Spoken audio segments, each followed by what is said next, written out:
magkano tayo sa palaspas?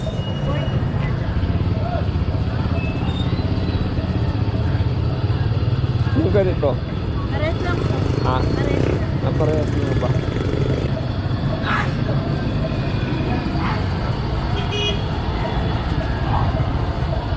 Magyawak ka po. Tayo muna naman.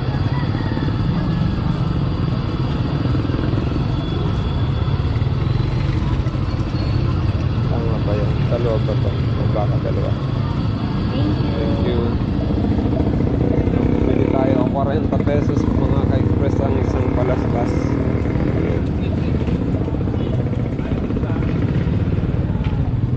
So, nagising na, maagang nagising dito yung mga nagtitinda dito sa Talippa. Ayan yung aking suke ng manok.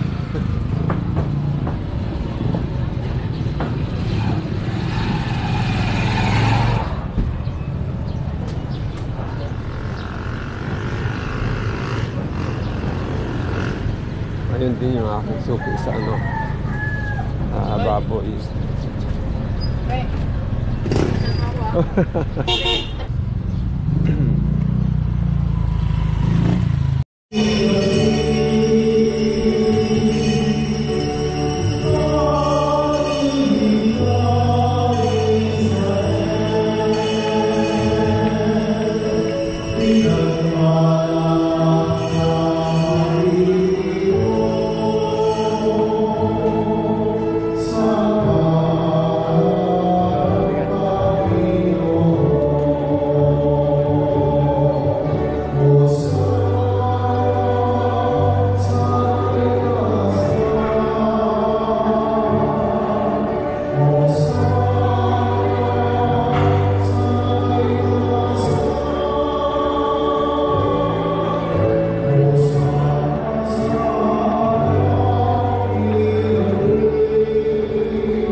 Manalangin tayo.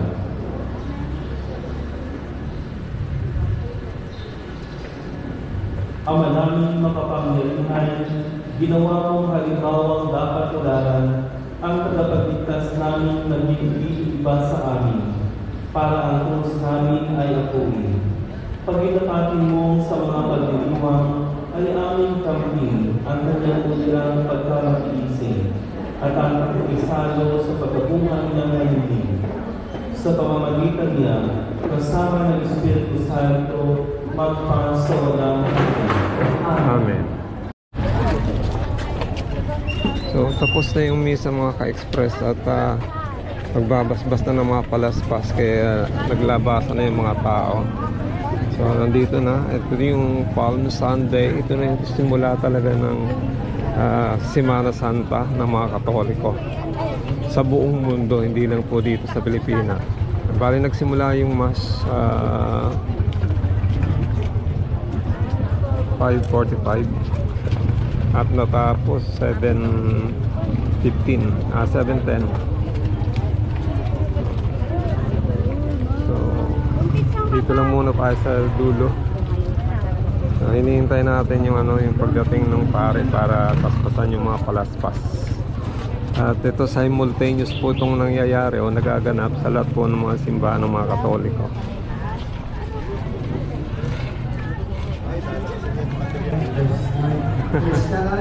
It's a prank. Okay po. Magbibigay po ako ng dalawang instruction bago po mag-blessing.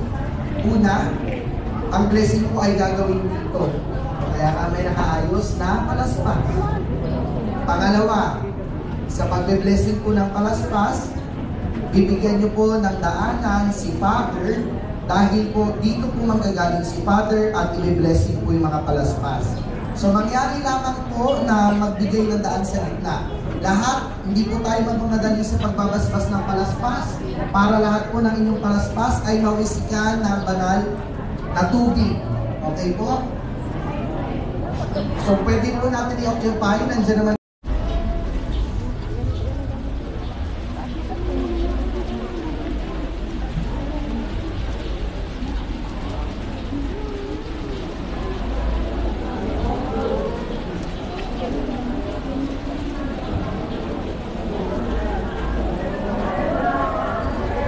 Mangyari lamang po tumahimik sa Panginoon, mag-iway po ng mga palaspas, antayin po natin, at bigyan po natin ng daan.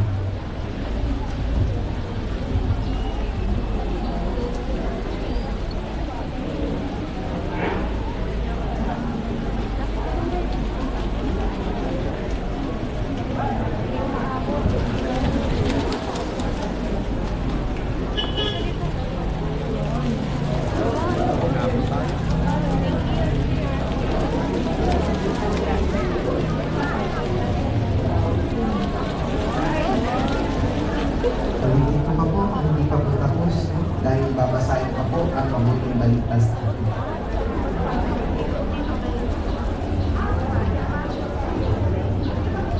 So yan mga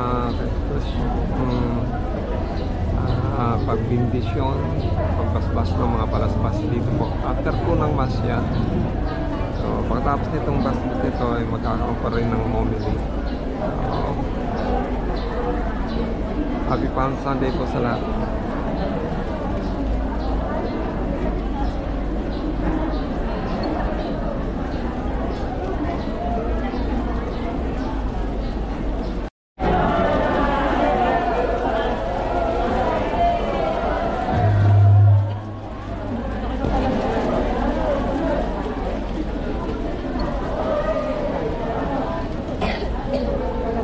So yun po mga ka-express mula po dito sa Parish Church ng Nunok. Happy Palm Sunday po sa lahat. God bless you all.